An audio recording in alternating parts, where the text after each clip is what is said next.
Hello everyone! Isa na namang dinadayong lugar sa Pilipinas ang pinuntahan namin. Ito ay ang probinsya ng Cebu.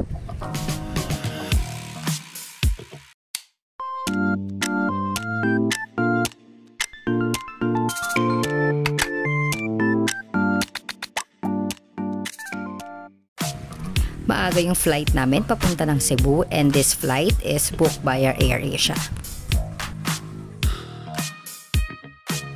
Kasama ko nga pala yung nanay ko for this trip.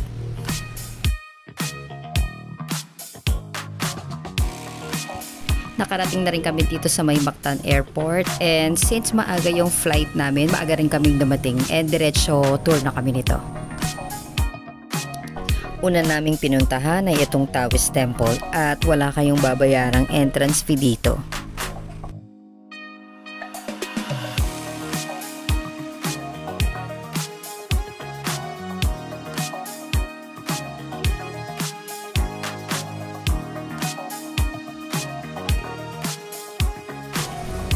This temple was built in 1972 by the Chinese-Filipino community in Cebu, located at Beverly Hills Subdivision. Dito sa temple ay may mga nagpupunta talaga to pray, kaya mahigpit sila dito sa silence. Kaya kung pupunta kayo dito ay please observe silence talaga.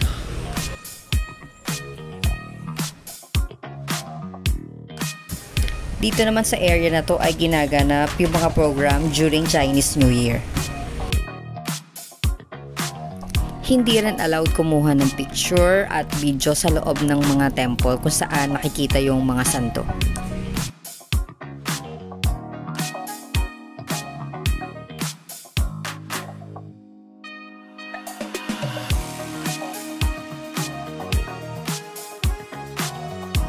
Ito yung view na makikita nyo kapag naakyat nyo yung sa may pinakataas ng temple.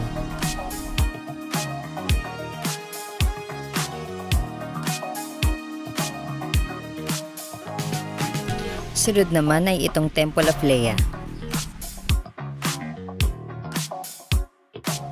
120 pesos yung entrance fee nila dito. Itong Temple of Lea ay isa sa dinadayon na tourist spot dito sa Cebu. Very Instagrammable kasi yung place nila.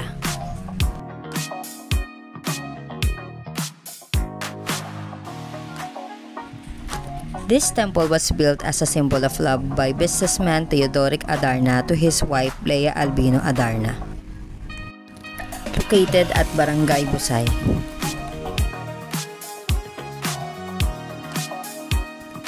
Very unique yung itsura ng temple at feeling mo nasa ibang bansa ka kapag nandito.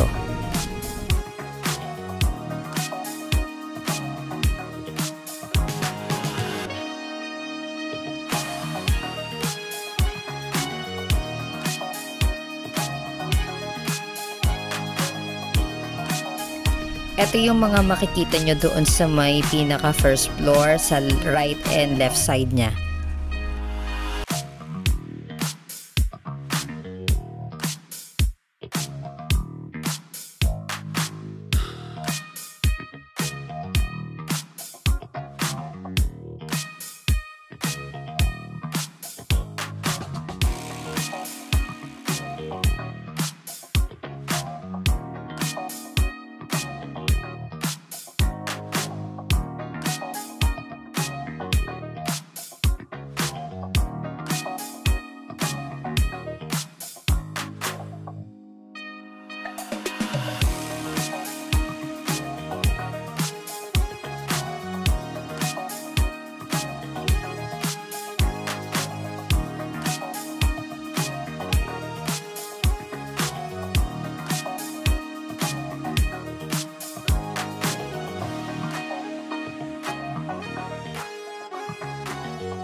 Ganito yung view kapag nandoon kayo sa may second floor.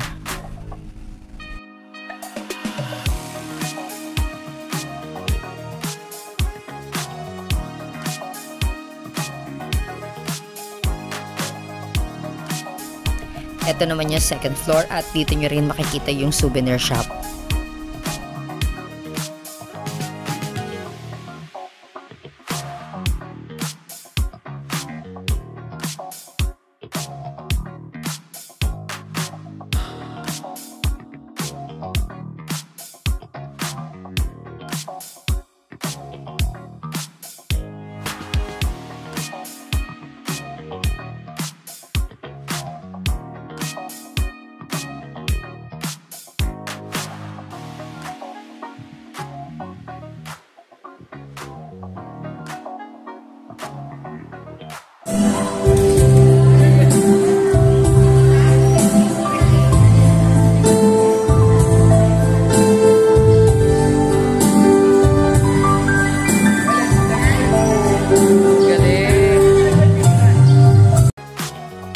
Ito naman yung view na makikita nyo doon sa may harap ng Temple of Playa.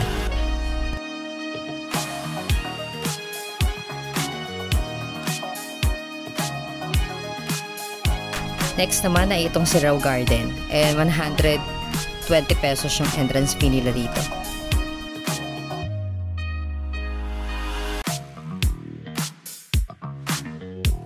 Ito yung makikita nyo pagpasok doon sa may garden.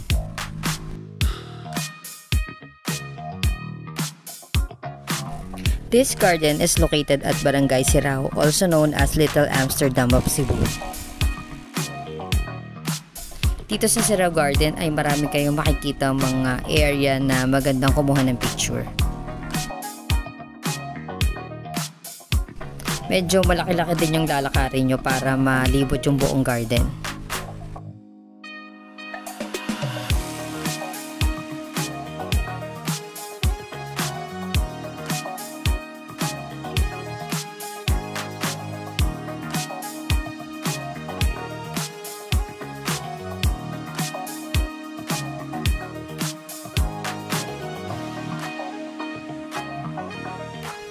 Dito sa Sirao Garden ay may makikita rin kayong magandang view dyan sa may harap.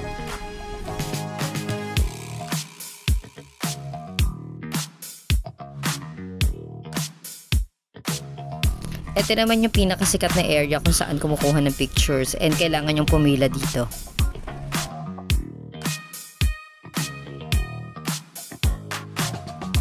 Ang ganda-ganda tingnan na itong mga purple na maliliit na flowers na to.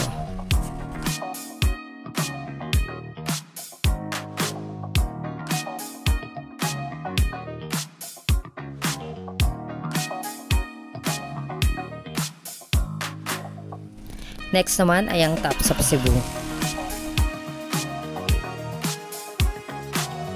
100 pesos yung entrance fee nila dito.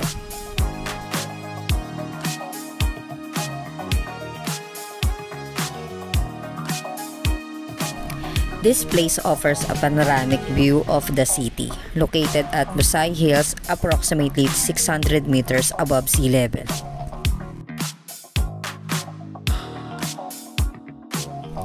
Ito yung pinakamataas na pinuntahan namin kaya napakaganda naman ng view na makikita mo rito.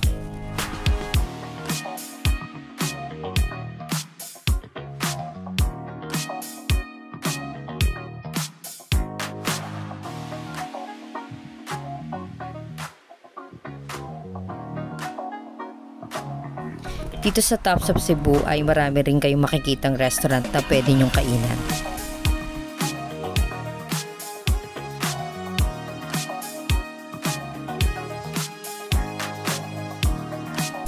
Ito naman yung Heritage of Cebu Monument and along the road lang siya. Walang entrance fee na babayaran dito.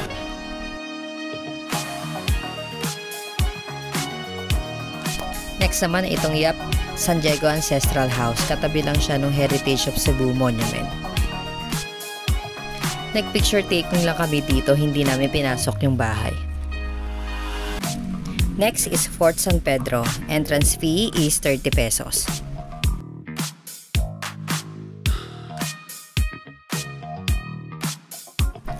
Fort San Pedro is located at 8 Figueras Street, Cebu City. It was built in 1738.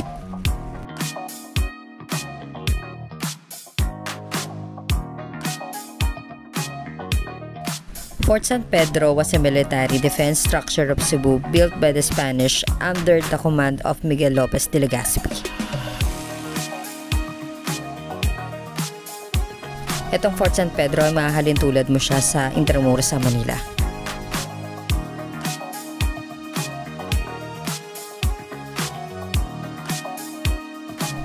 Mas maliit ito kumpara doon sa may Intramuros.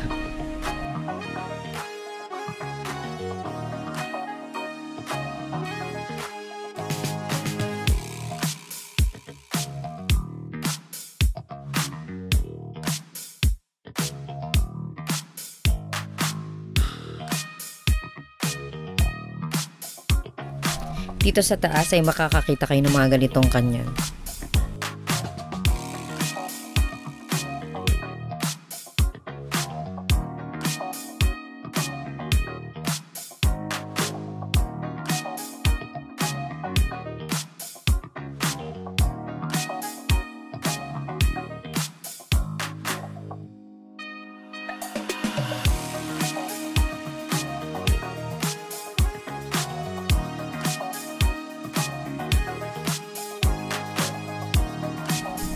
Next naman ay itong Magellan's Cross. Wala kayong babayarang entrance fee dito.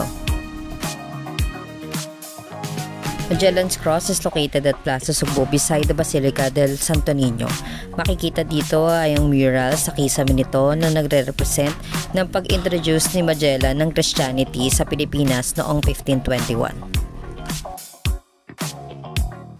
Isa rin ito sa mga lugar na dinadayo dito sa Cebu. Katabi nito Magellan's Cross ay ang dinadayong simbahan.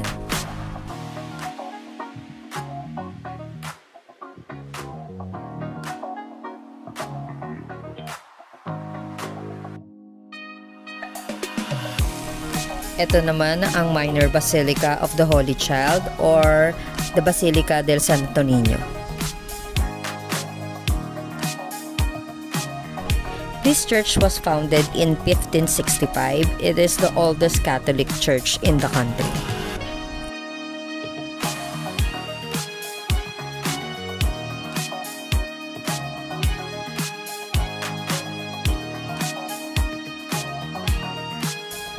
Dito sa area na to ay makakakita na kayo ng mga iba't ibang klaseng santo.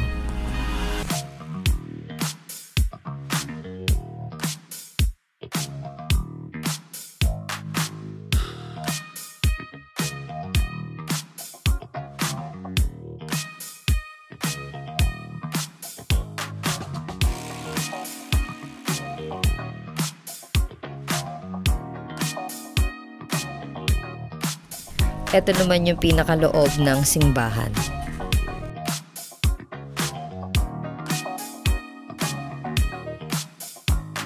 Ito naman yung pinaka main altar ng simbahan.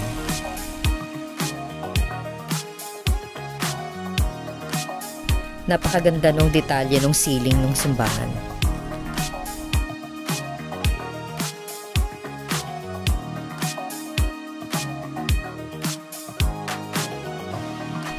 Ito naman yung pinaka main entrance nung simbahan.